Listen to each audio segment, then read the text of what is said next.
Palm Sunday is the day of peace. It's the most peaceful day, not just for Christians, but everybody around Christians. It's the day that Jesus was declared king, confirmed as king, and verified as king. It's one of the best days in the life of every Christian. Why that is so for every other Christian in Nigeria? The reverse was the case for the people of Plateau State. Palm Sunday 2026 became a day of blood. And while families were shocked, saddened, and had the difficult task of identifying the dead bodies of over 50 family members, their state governor, Governor Mutfwang, arrived to comfort them. Now, the problem with the arrival of the governor is that he didn't come with a handshake. No, far from it. He didn't. He didn't come with his shoulder for his people to lean on. No, far from it. What did he come with? He came in a million-ton armored military vehicle or military machine. He came in an armored tanker. Yes, it's online. Go and verify. The governor arrived to the scene of this deadly shooting in a multi-ton armored tank. Armored tank. Now think about it. If a leader is so terrified of the safe state, if a leader is so terrified of the safe state he claims he governs, then why does he need a war machine to talk to his people?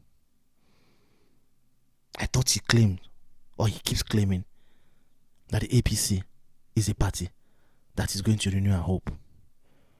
Do we need armored tankers in order for our hope to be renewed? I don't understand. I've never ever in my life seen a politician in an armored tanker, except for the governor of Plateau State. He was so terrified of his own life that he arrived at the scene in an armored tanker. Think about that. Then, not just did he arrive, Governor Mutfwang turns around to tell the grieving people to stay calm. The situation is under control. And those who were involved in these deadly acts will be brought to justice. Really? Are you kidding me? You can't make these things up. You just can't make these things up. All these statements, historically, rarely end well. Keep calm. Go about your business. Situation is under control. The perpetrators of these acts will be brought to justice. 4 of these statements are all false.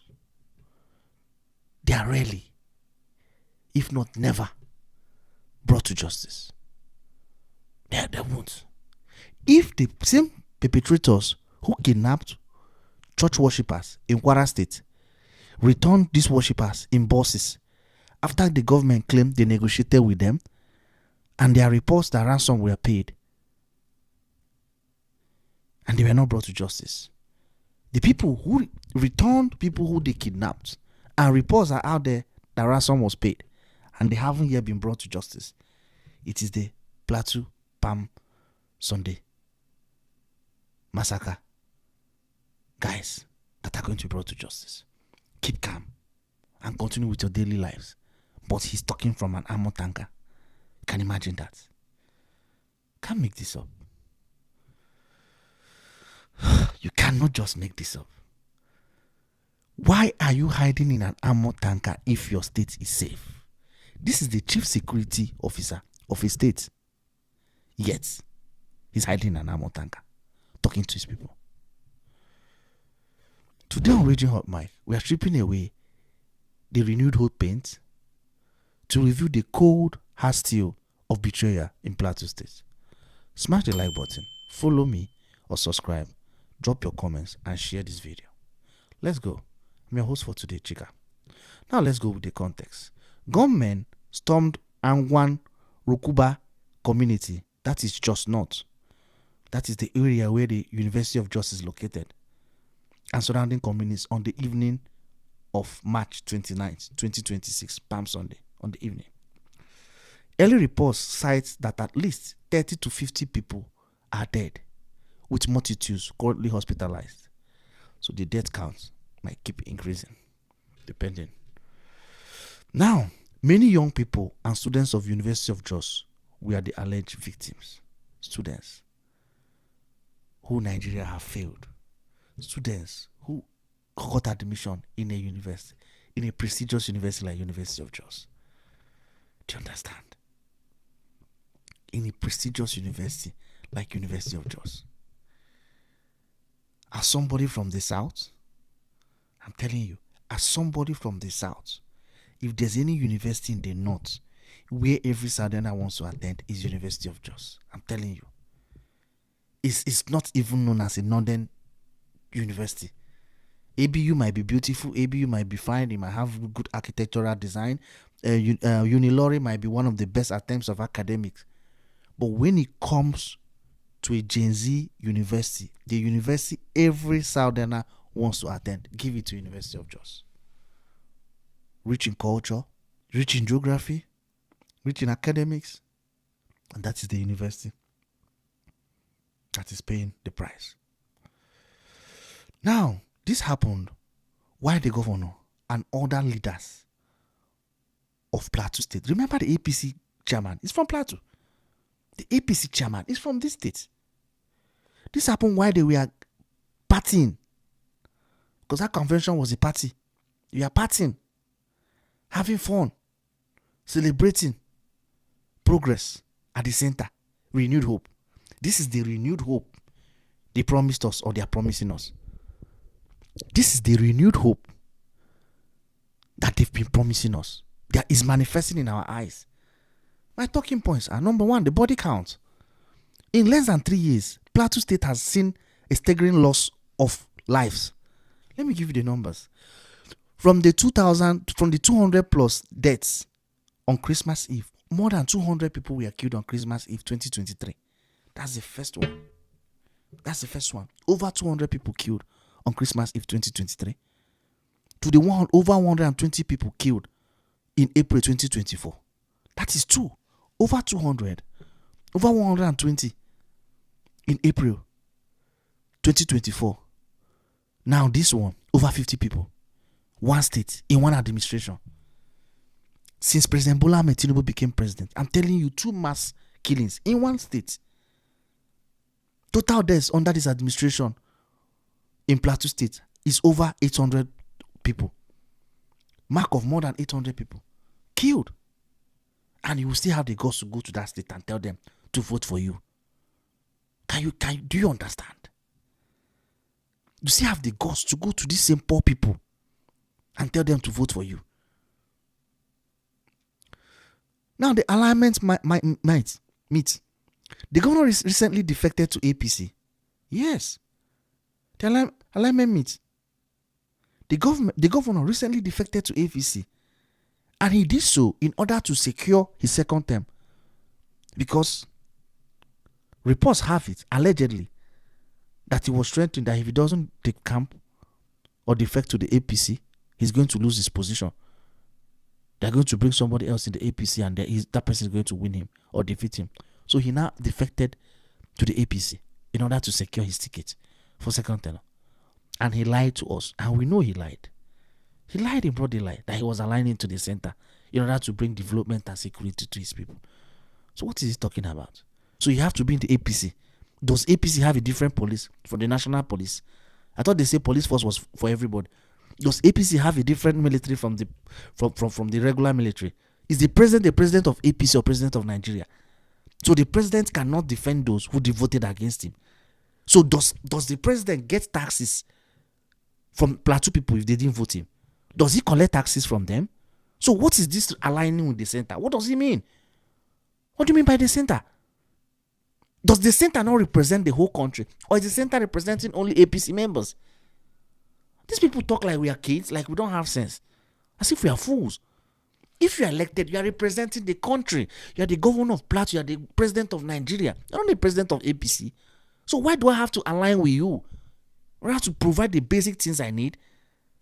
So if he doesn't align with the center, he won't get his allocation. Is that what he's telling me? If he doesn't align with the center, the police cannot secure lives and properties. If he doesn't align with the center, the army will not come to his rescue. So why is he aligning with the center? Aligning with the center is for your own selfish ambition. It has nothing to do with the state. Now he has aligned with the center. Not only did he align with the center, the state was given the benefits or the unfortunate benefits, depending on how you see it, of producing the APC chairman. And what did they get in return? Violence upon violence. Now the next one, the tank and the tools. Why the governor has an armored tank? The local vigilantes and the police often lack basic fuel, functional vehicles, or ammunition to respond to distress calls in real time. The governor is in armored tank and is addressing those that don't even have guns. This is a governor that calls himself the chief security officer of the state.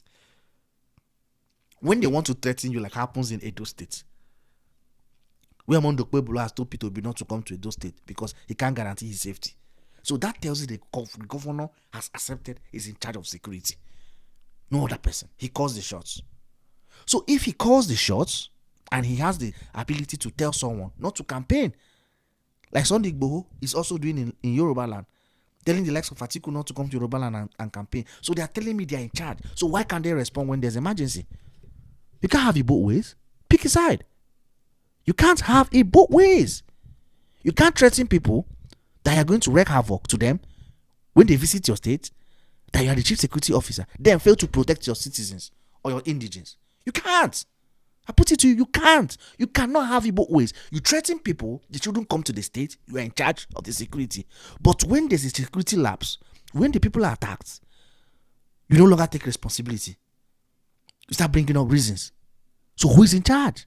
Are you in charge or you're not in charge? Tell me. Tell me. That's $1 million question. Who is in charge? So your power is just to threaten people? Is that all you have? Is that all you can do? Is that all you got? Your power is just to threaten people, but not to protect people. Make it make sense. A governor that has all the security officers, has the security votes, billions and billions of naira for security votes, pay to his account or to the state account, local government fund, pay to his account. He's an armor tank talking to his people. I'm really getting angry right now. He's an armor tank talking to defenseless individuals. And he calls himself the chief security officer of the state. Make it make sense. And the next one, the campaign circle. The sad thing with all this is, in a few months' time, I bet you, in a few months' time, back in January, write it down today. In January, just write it down. Take note. In January, this same governor will swap the tank. He will come down from the tank for an SUV. You will see him in this same spot. I'm not saying in this local government, that same spot. Go and mark where he dropped his armor tank. You will see him there dancing, shouting on your mandate, on your mandate, giving people rice, because rice has become the only thing you can give to people, rice and groundnut oil, and giving them money and telling them to vote him. The second, he has laid the foundation. In the first tenure, every time they always claim they're laying foundation. The foundation of failure. He will swap the armor tank for campaign. He cannot come right now. Come down from the armor tank. He's unsafe. But he will come down in SUV once it's time for election. Just write it down. Write down the local government. He will come down and tell them that some individuals are because the police are investigating. You defected to the APC to protect your people. You claim, yet you are using armor tank to commiserate with them. We cannot be deceived.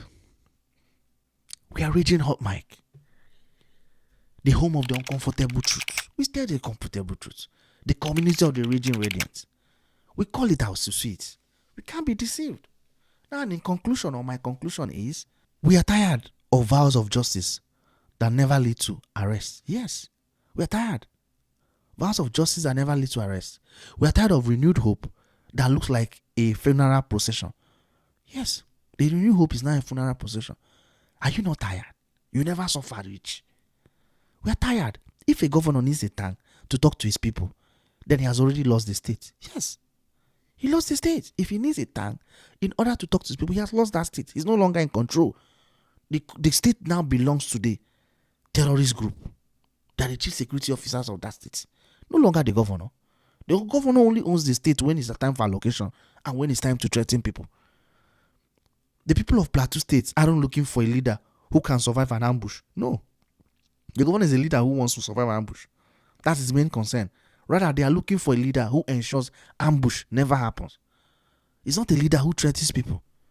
Until that armor is off and the accountability is on, this mic stays hot. Yes, my mic stays hot.